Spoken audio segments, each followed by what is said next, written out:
You ever wondered if Big Brother is really watching? I mean, not like the creepy, telescreen kind, but companies tracking your every online move, building a profile so detailed, it might as well be a case file. And what about your bank? Is it part of this digital surveillance state? Today, we're diving deep into the world of online privacy, focusing on one specific tool in Apple's arsenal, Private Relay. Can it really protect you from prying eyes? Or is it just another marketing gimmick? Let's break it down. First off, let's talk about why privacy matters.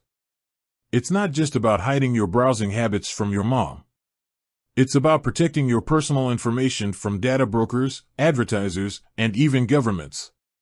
Your online activity is a goldmine for those who want to manipulate you, exploit you, or simply profit from you. So, what is Private Relay? It's essentially a privacy feature built into Apple's iCloud Plus subscription.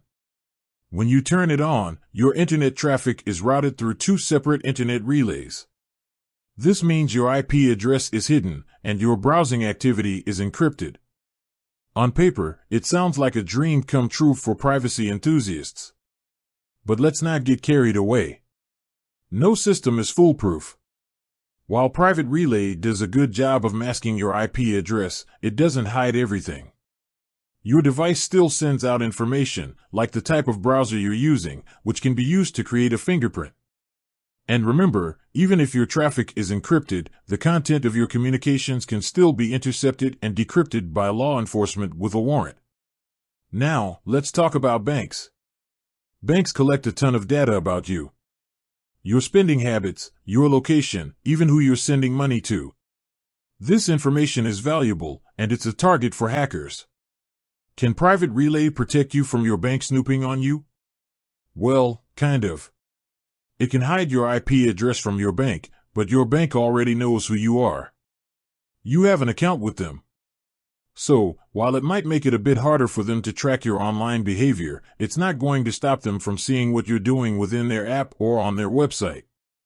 But here's the thing, Private Relay is just one piece of the privacy puzzle. It's important to use a combination of tools and practices to protect yourself online. This includes using strong passwords, being careful about what information you share online, and being aware of the privacy settings on your devices. And let's not forget about the human element. Even the best technology can't protect you from yourself. Be mindful of what you click on, what you download, and who you share information with. So, can you be tracked with Private Relay? The answer is complex. It can certainly help protect your privacy, but it's not a magic bullet. The best approach is to use it in conjunction with other security measures and to be aware of the limitations of any privacy tool. With that said, thanks for watching, and until next time. Stay safe out there, and remember, your privacy is your right.